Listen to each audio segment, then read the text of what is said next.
Fidel Alejandro Castro Ruz nació el 13 de agosto de 1926 en Virán, antigua provincia cubana de Oriente. Su padre, Ángel Castro, hijo de campesinos pobres de Galicia, era terrateniente y colono cañero. Su madre, Lina Ruz, provenía de una familia campesina de la provincia de Pinar del Río.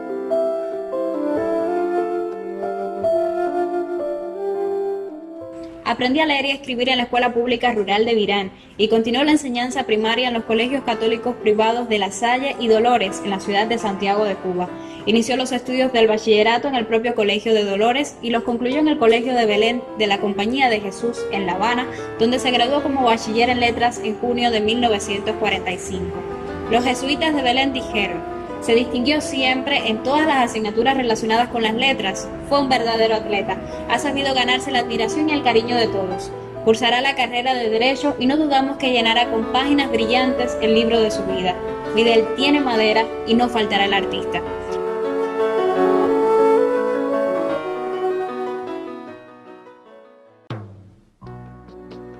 En septiembre de 1945 matriculó en las carreras de Derecho y de Ciencias Sociales y Derecho Diplomático en la Universidad de La Habana.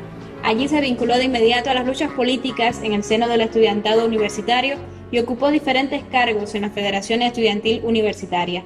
Fue miembro destacado de diversas organizaciones estudiantiles progresistas y antiimperialistas, como el Comité Pro Independencia de Puerto Rico, el Comité 30 de Septiembre, del que fue fundador, y el Comité Pro Democracia Dominicana, en el que se ocupó de la presidencia.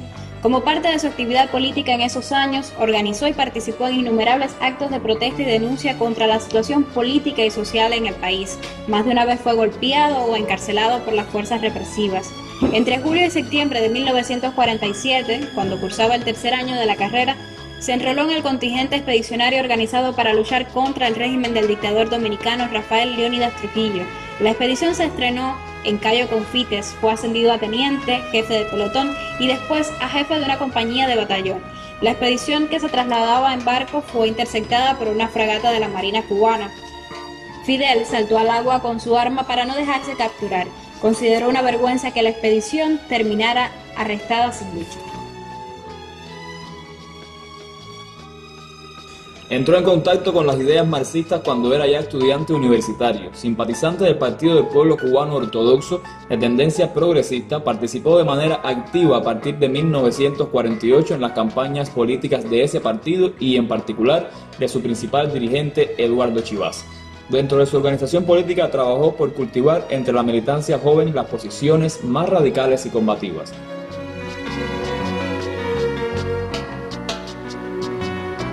Tras la muerte de Chivas, redobló sus esfuerzos para desenmascarar la corrupción del gobierno de Carlos Prigo. Después de su participación en la expedición contra Trujillo, viajó en 1948 a Venezuela, Panamá y Colombia como dirigente estudiantil con el objetivo de organizar un congreso latinoamericano de estudiantes que debía efectuarse en ese último país. Se encontraba en Bogotá cuando se produjo la rebelión popular provocada por el asesinato del líder colombiano Jorge Eliezer Gaitán en abril de ese año. Se incorporó resueltamente a esa lucha. Sobrevivió por puro azar. En marzo de 1949 encabezó una protesta frente a la misión diplomática de Estados Unidos en La Habana para expresar la indignación popular ante el irrespeto al monumento del héroe nacional de Cuba, José Martí, por parte de marines norteamericanos. Fidel se graduó como doctor en Derecho Civil y licenciado en Derecho Diplomático en 1950. Desde su bufete se dedicó fundamentalmente a la defensa de personas y sectores humildes.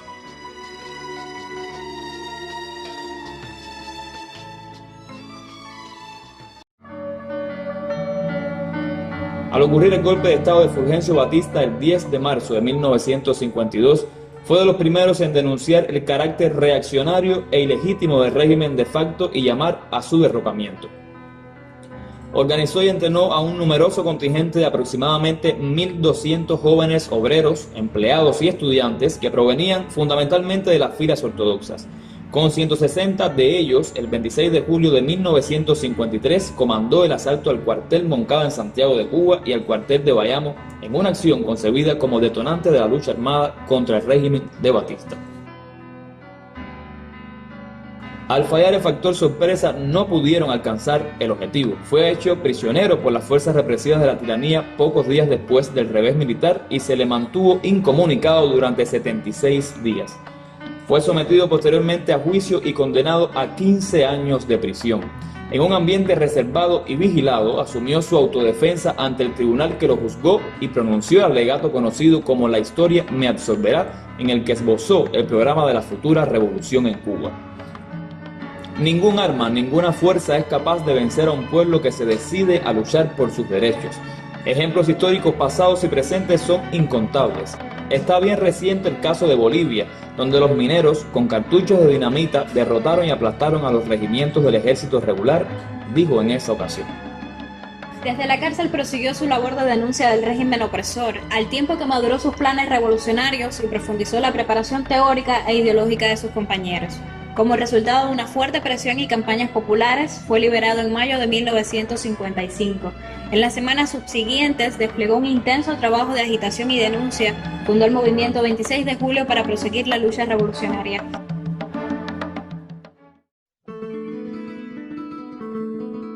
En julio de 1955, mostrada la imposibilidad de proseguir la lucha antibatistiana por medios legales, Fidel partió hacia México para organizar, desde el exilio, la insurrección armada. En condiciones económicas precarias y sometido a la estrecha vigilancia y persecución de los agentes batistianos, desplegó una esforzada labor organizativa y preparatoria, al tiempo que prosiguió una intensa campaña de difusión de las ideas y propósitos del movimiento insurreccional. Viajó a los Estados Unidos, donde creó junto a sus compatriotas exiliados clubes patrióticos con el fin de conseguir apoyo político y económico para la lucha revolucionaria.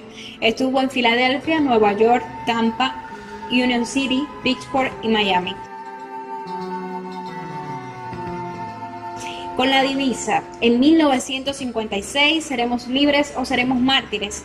Fidel, Raúl, Juan Manuel Márquez, Juan Almeida Bosque, Ernesto Che Guevara, Camilo Cienfuegos y otros destacados revolucionarios estuvieron entrenándose con largas caminatas por las calles de la Ciudad de México, escalamiento de montañas, defensa personal, táctica de guerrillas y prácticas de tiro. El 20 de junio de 1956, junto al Che y otros combatientes, fue detenido. Las casas y campamentos quedaron descubiertas. Parte importante de las armas resultaron incautadas.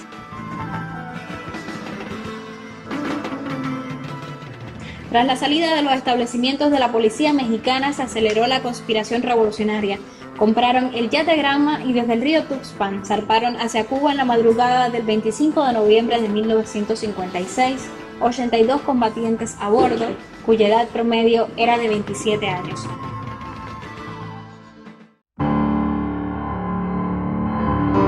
Después de 7 días de navegación, desembarcaron el 2 de diciembre en Playa Las Coloradas, en la costa suroccidental de la antigua provincia de Oriente.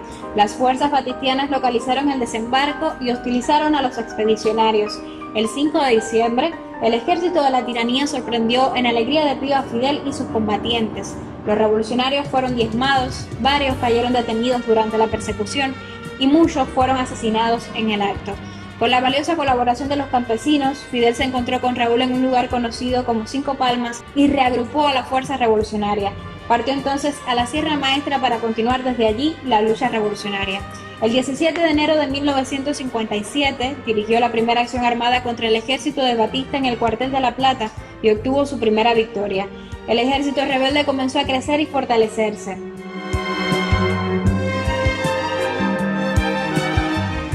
En su condición de comandante en jefe, dirigió la acción militar y la lucha revolucionaria de las fuerzas rebeldes y del movimiento 26 de julio durante los 25 meses de guerra. Tuvo bajo su mando directo a la columna 1 José Martí y participó personalmente en casi todas las operaciones, combates y batallas más importantes que tuvieron lugar durante la guerra en el territorio del primer frente rebelde. Tras contundente derrota de las tropas élites de la tiranía, estas, a través de sus principales jefes, decidieron reconocer la victoria rebelde en el propio Teatro de Operaciones de la provincia de Oriente el 28 de diciembre. Al amanecer del 1 de enero de 1959, Fidel enfrentó, con una huelga general revolucionaria acatada por todos los trabajadores, el golpe de Estado en la capital de la República promovido por el gobierno de Estados Unidos. Entró victorioso ese mismo día en Santiago de Cuba y arribó a La Habana el 8 de enero.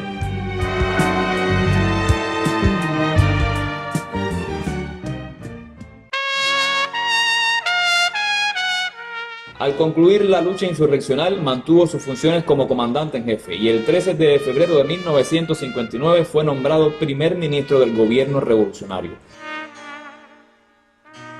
Dirigió y participó en todas las acciones emprendidas en defensa del país y de la revolución en los casos de agresiones militares procedentes del exterior o actividades de bandas contrarrevolucionarias dentro del país, en especial la derrota de la invasión organizada por la Agencia Central de Inteligencia de los Estados Unidos llevada a cabo por Playa Girón en abril de 1961. Condujo al pueblo cubano en los días de la dramática crisis de octubre de 1962.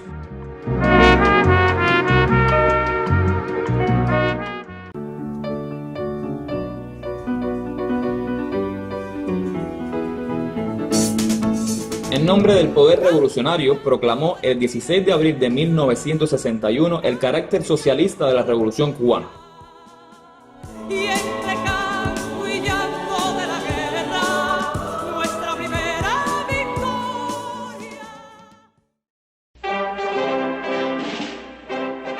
Ocupó el cargo de secretario general de las organizaciones revolucionarias integradas y más adelante el de secretario general del Partido Unido de la Revolución Socialista de Cuba. A partir de la constitución del Comité Central del Partido Comunista de Cuba en octubre de 1965, su cargo fue el de primer secretario y miembro del Buró Político, en el que fue ratificado por los 5 congresos del partido efectuados desde entonces. Fue electo diputado a la Asamblea Nacional del Poder Popular en representación del municipio Santiago de Cuba en sus sucesivos periodos de sesiones desde la creación de aquella en 1976. Desde entonces y hasta 2008 ocupó los cargos de presidente del Consejo de Estado y presidente del Consejo de Ministros. Presidió misiones oficiales cubanas en más de 50 países. Recibió más de un centenar de altas condecoraciones extranjeras y cubanas, así como numerosas distinciones académicas honorarias de centros de enseñanza superior en Cuba, América Latina y Europa. Dirigió estratégicamente la participación de cientos de miles de combatientes cubanos en misiones internacionalistas en Argelia, Siria, Angola, Etiopía y otros países e impulsó y organizó el aporte de decenas de miles de médicos, maestros y técnicos cubanos que han prestado servicios en más de 40 países del tercer mundo, así como la realización de estudios en Cuba por parte de decenas de miles de estudiantes de esas naciones. Más recientemente impulsó los programas integrales de asistencia y colaboración cubana en materia de salud en numerosos países de África, América Latina y el Caribe, y la creación en Cuba de escuelas internacionales de ciencias médicas, deporte y cultura física, entre otras disciplinas para estudiantes del tercer mundo. Promovió a escala mundial la batalla del tercer mundo contra el orden económico internacional vigente, en particular contra la deuda externa, el despilfarro de recursos como consecuencia de los gastos militares y la globalización neoliberal, así como los esfuerzos por la unidad e integración de América Latina y el Caribe. ¿Te molesta mi amor de surtidor? Encabezó la acción decidida del pueblo cubano para enfrentar los efectos del bloqueo económico impuesto a Cuba por los Estados Unidos desde hace más de 40 años y las consecuencias en el plano económico del derrumbe de la comunidad socialista europea, y promovió el esfuerzo tenaz de los cubanos para superar las graves dificultades resultantes de estos factores, su resistencia durante el llamado período especial y el reinicio del crecimiento y desarrollo económico del país. Durante casi 50 años impulsó y dirigió la lucha del pueblo cubano por la consolidación del proceso revolucionario, su avance hacia el socialismo, la unidad de las fuerzas revolucionarias y de todo el pueblo, las transformaciones económicas y sociales del país, el desarrollo de la educación, la salud, el deporte, la cultura y la ciencia, la defensa, el enfrentamiento de las agresiones externas, la conducción de una activa política exterior de principios, las acciones de solidaridad con los pueblos que luchan por la independencia y el progreso, y la profundización de la conciencia revolucionaria, internacionalista y comunista del pueblo. El 31 de julio de 2006 renunció a sus cargos oficiales por problemas de salud. A partir de entonces, escribió sobre los problemas del mundo contemporáneo en numerosas reflexiones y artículos publicados en los medios cubanos dedicó ingentes esfuerzos en sus últimos años a proyectos relacionados con la agricultura y la alimentación humana y animal. Por su autoridad moral, influyó en importantes y estratégicas decisiones de la revolución. La vida de Fidel no puede reducirse a unas pocas líneas. Su vínculo permanente e indisoluble con el pueblo, su brillante oratoria, su magisterio constante, su entrega sin límites a la causa de la revolución, ha dejado una huella imborrable en el pueblo cubano y ha servido de inspiración para millones de hombres y mujeres de todos los continentes. Las futuras generaciones de cubanos tendrán en él, como en Martí, un paradigma y una motivación profunda para dar continuidad a su obra. Falleció el 25 de noviembre de 2016 en La Habana, Cuba, a las 10:29 horas de la noche, a la edad de 90 años. En cumplimiento de su voluntad, sus restos fueron cremados, sus cenizas fueron depositadas en el cementerio de Santa Efigenia en solemne ceremonia el 4 de diciembre de 2016. Y delante de la caravana, lentamente sin jinete, un caballo para ti.